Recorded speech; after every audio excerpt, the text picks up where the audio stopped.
Recording. All right, here we go. It is your Classic Metal Show right here on the ClassicMetalShow.com. That is brand new stuff from the Mitch Perry Group. The name of the song is In the Morning. It is from the forthcoming release called Music Box. And on the line right now is the guitarist, vocalist of most of that song and a lot of the other songs on here. It is the one and only Mitch Perry. Mitch, how are you, man? Doing good. But I got to correct you on that. Okay. That was Keith England singing on that song. Oh, was it? Not me. Oh, okay. Oh, yeah. Oh, yeah.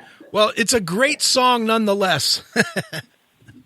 Yeah, no, absolutely. And everybody on it killed on that one. I mean, I love that tune as opposed to all the other ones on the record. We gave you little bits and pieces of all this different stuff, and that goes into a direction that I never usually get to play, kind of like a Leon Russell-ish kind of thing, and I'm really proud of that song.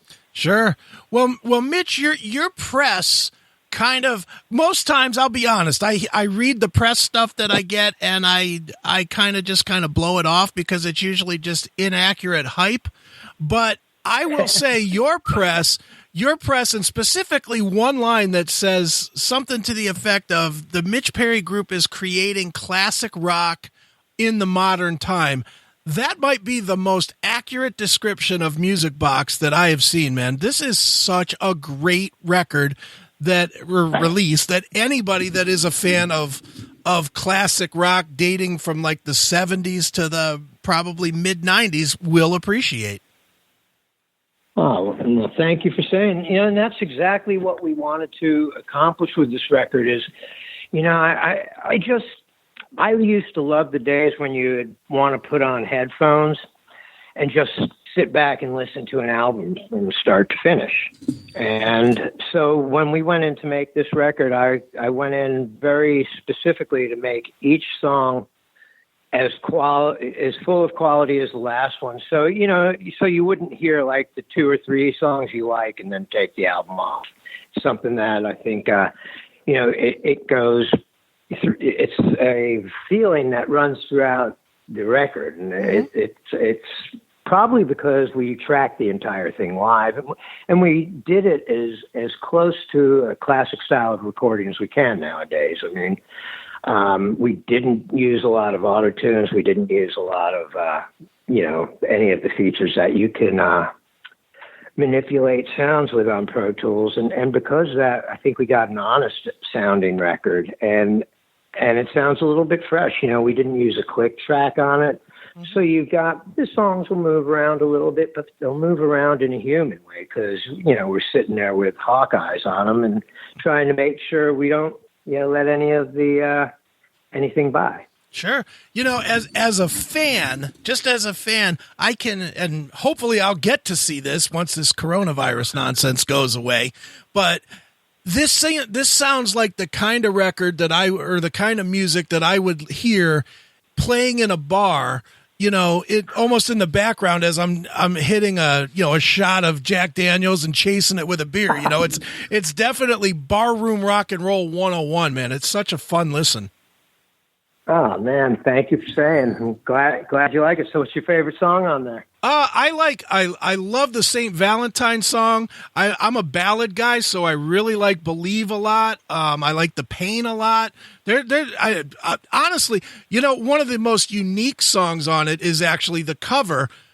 And I'll be honest, I listened to the album from start to finish 3 times before I even realized that it was a cover, that being the Jumpin' Jack Flash cover, because you did such a unique job of it's completely rearranged in a way that you wouldn't just pick it out and go, okay, no, Stones cover. It's really unique. It's funny because you're 100% correct on that. And it was funny when we're doing all the liner notes for the record and everything, and I go, we have to send the publishing to Keith and Mick on that. Why didn't I just change the words? I could have kept the song. Yeah, it's unique, but you know what? In a way, that is such a refreshing thing because everybody does cover songs now and again, and they're as a fan, I get it. It's something that's familiar, and especially when you're launching something new, it is good to have something that's kind of familiar. But the way that you guys completely reorganized this is, like I said, I did not pick up until like the third time through that it was indeed a cover. Awesome. Well, that's the biggest compliment you can pay us then, because that's my knock about covers is I don't think anyone should do them unless there's a reason to do it. Sure. What's the reason to do it? Because you have it's totally different take on the song that's so unique. It deserves to be heard. Or, if you're just so good at singing a particular song or playing a song and you want to put it out there. But I mean, really, if you're not going to change it to make it your own, I don't understand why you would be doing covers. Agree with you fully, Mitch. Well, Mitch, let's talk a little bit about the formation of the Mitch Perry Group. You've got a lot of people involved in it, and you yourself are not necessarily known for your independent work as much as being that guy on everybody's speed dial when they need a great guitar player. So talk a little bit about your decision to launch this group at this time, and to also, talk about putting the band together. Well, the band kind of fell into place just by a gig that I do out here in California. I live in Hermosa Beach, and there's a club that I do a residency at called the Standing Room on Sundays. And we don't start, we play from like 5 to 9. So even if I'm out playing with Sweet somewhere on the weekend, I can get the early flight home on a Sunday and do my gig on Sunday night. Okay. Now that band, the way we've never rehearsed, we just, send each other cover tunes that we're going to play. We learn them, we show up, and we just jam them out. But a song, the way we pick those songs is we pick songs that we can kind of elaborate on and add bits and pieces and just, turn into jams. I mean, Jumpin' Jack Flash is a perfect example of what happens to a song when we do it on a Sunday. Right. And that's basically, I brought that lineup into the studio with me, all the people who play with me on Sunday, and that was the basis of the start of this record. I'd had some new songs that I'd written that I was really excited about, and a couple of songs that I'd been wanting to record for a while. So we just went in and cut them over the course of the last year. We cut these 9 tunes that you hear now. Sure. Now, talk a little bit, Mitch, about the first single, "Believe," which, while I don't think it was intended, it certainly fits at this exact time with the COVID thing going on, and it's such an uplifting song. It really is not like so many people are beaten down right now because of the coronavirus and what it's doing to their financial life or their businesses or their jobs or whatever. "Believe" is a very uplifting, cool song that fits perfectly at this time. Yeah, it was, well, obviously it's a ballad, and a ballad would not be my first choice to release from a new album. However, we finished mixing the album and sent all the stuff into the pressing plant and everything to iTunes the day before they put us on lockdown. Right. So, at that point, I'm sitting at home going, what are we going to do? We can't shoot any videos. We can't do anything. I knew we had the video stuff that we had recorded during the tracking for the EPK. Mm-hmm. So I called up our videographer, Ian Fisher, and we discussed "Believe" and where we could get certain shots, without having to go out and film them.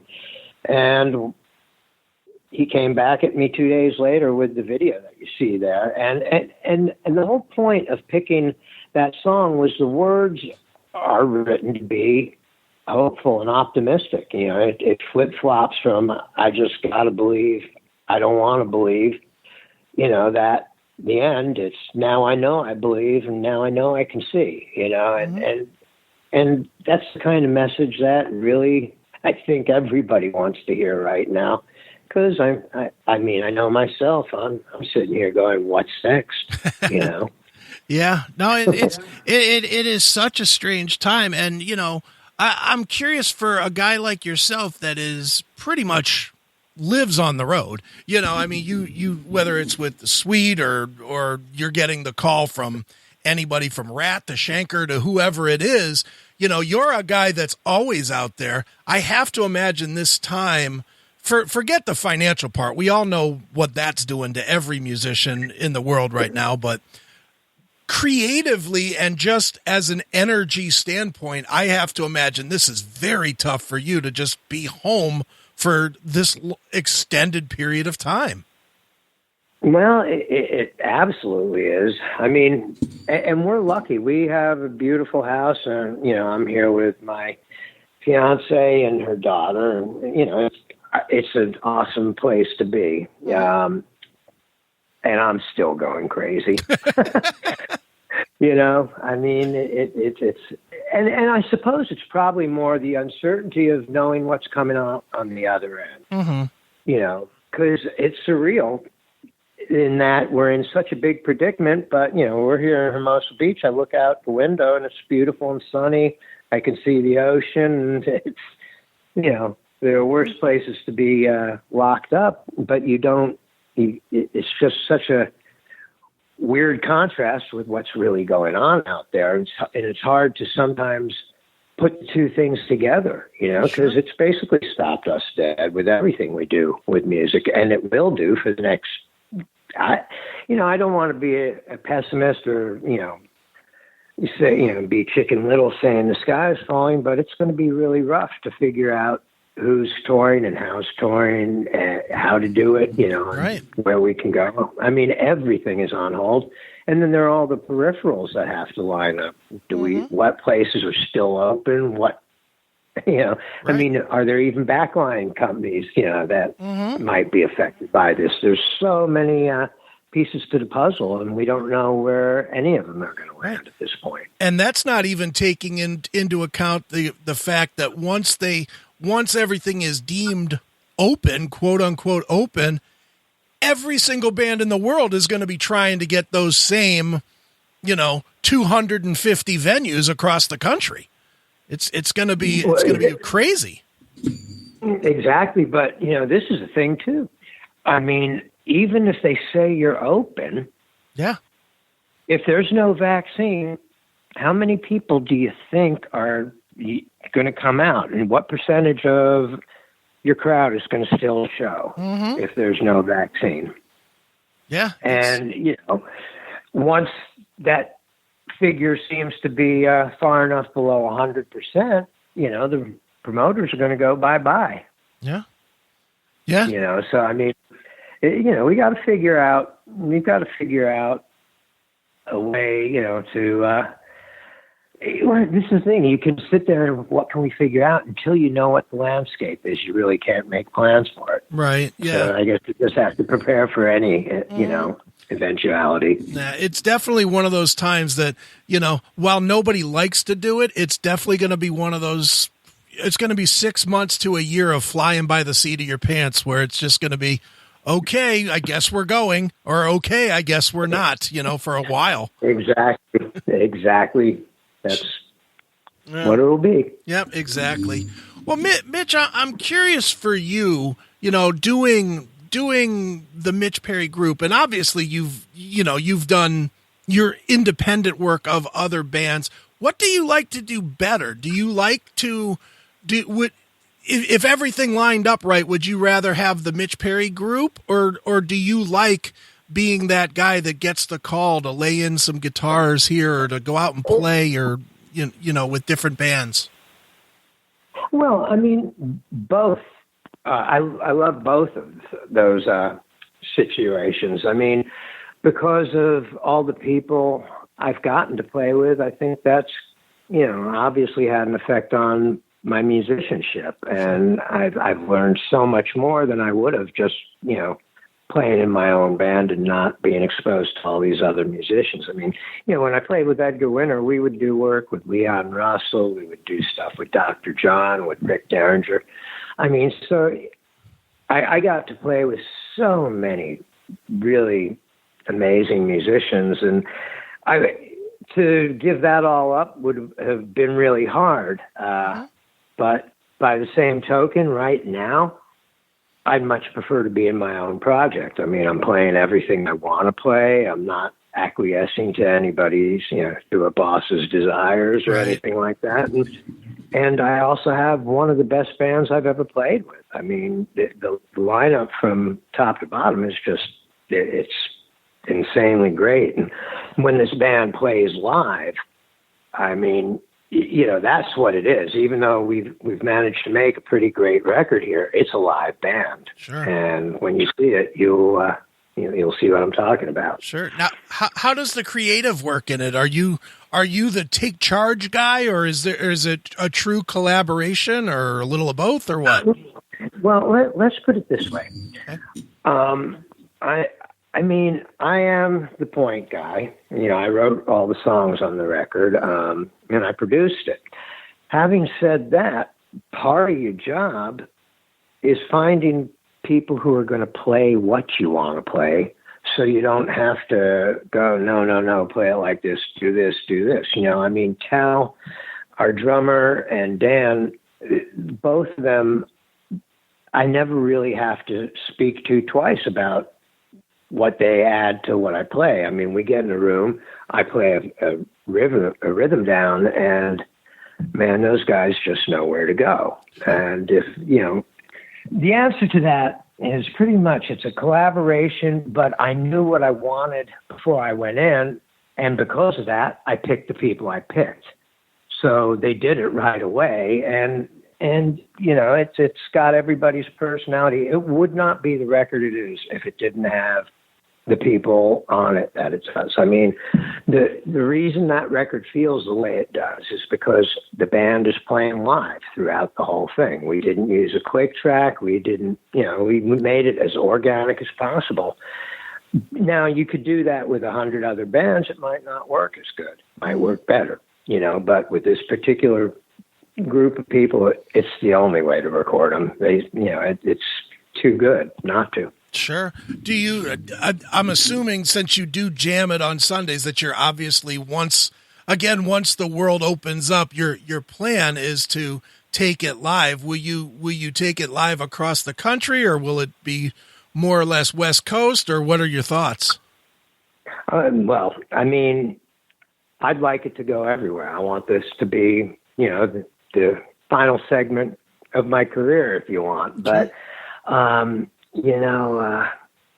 we can't really be certain where anyone's going. I mean, once they say we can leave our houses, we still don't know what capacity will be for shows, what travel will be like. I mean, remember, we've got to carry guitars on planes with us. Who knows what kind of things are going to change with how we get from point A to point B once we start doing it again. And they're all things that tap into what makes what permits a band to tour. I mean, we don't travel around carrying our own gear anymore. We do mostly fly dates. So, there's so many pieces of the puzzle that have to be sorted out before we can even make a decision on any of that. Sure. Do you worry that this could end up becoming one of these quote unquote lost records because the situation is so weird that it might, it legitimately could take a year plus before everything sorts out?